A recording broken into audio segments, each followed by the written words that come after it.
চলুন আমরা এই সেন্টেন্সগুলি বানিয়ে দেখি এই স্ট্রাকচার অনুযায়ী। প্রথম সেন্টেন্সটি হলো তোমার চক্করে এসব হয়েছে। সো প্রথমে আমরা সেন্টেন্স লিখব এসব হয়েছে, এসব হয়েছে। অল দিস happened,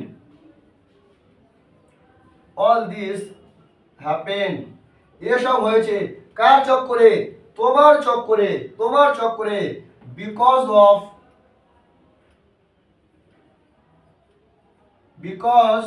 of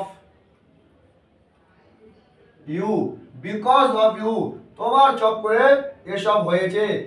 সে রানীর চক্করে ফেল করেছে। সো প্রথমে আমরা সেন্টেন্স লিখব সে ফেল করেছে, তারপরে আমরা রানীর চক্করে অথবা রানীর কারণে লিখব অথবা বলবো। সো সে ফেল করেছে,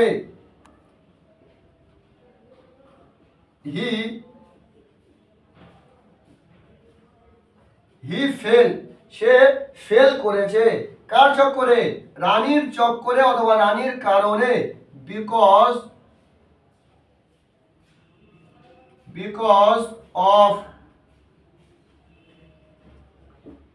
of Rani, he fail because of Rani, say fail করেছে রানীর চক্করে। চলুন আমরা নেক্সট সেন্টেন্সটি দেখে নিই।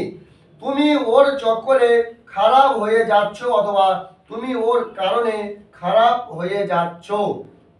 তুমি খারাপ হয়ে যাচ্ছ, ইউ আর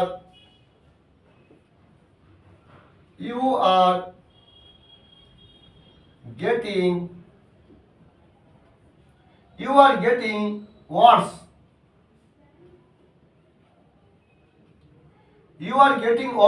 তুমি খারাপ হয়ে যাচ্ছ তার চক্করে অথবা তার কারণে।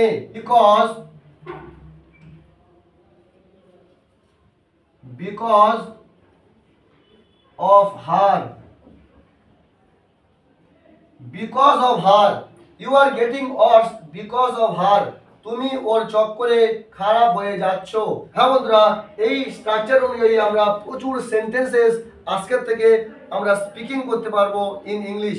আমরা এরকম প্রচুর কথা আমাদের মাদার টাং বাংলা ভাষাতে বলে থাকি যে তুমি ওর চক্করে আজকের স্কুল যাওনি। সো প্রথমে স্ট্রাকচার অনুযায়ী sentence, you did not go to school, ওর চক্করে because of him or her, তুমি ওর চক্করে অথবা ওর কারণে আমাদের এখানে আসোনি। You didn't come here because of him or her, তুমি রাহুলের চক্করে আমাদের সাথে কথা বলো না অথবা তুমি রাহুলের কারণে আমাদের সাথে কথা বলো না। You don't talk to us because of Rahul. হ্যাঁ বন্ধুরা, এইরকম আমরা প্রচুর সেন্টেন্সেস আমরা আজকের থেকে ইজিলি ইংলিশে স্পিকিং করতে পারবো। সো আপনার জন্য একটি হোমওয়ার্ক যে আমি খারাপ কাজ করা ছেড়ে দিয়েছি আমার পিতা মাতার কারণে। আমি খারাপ কাজ করা ছেড়ে দিয়েছি আমার পিতা মাতার কারণে। সো এটি আপনার হোমওয়ার্ক, আপনি চট করে লিখে ফেলুন কমেন্ট বক্সে অ্যাকর্ডিং দিস স্ট্রাকচার। যদি আপনার ভিডিওটি ভালো লেগে থাকে অবশ্যই লাইক শেয়ার করেন। Till then be happy, keep enjoying, save your life, see you in another video.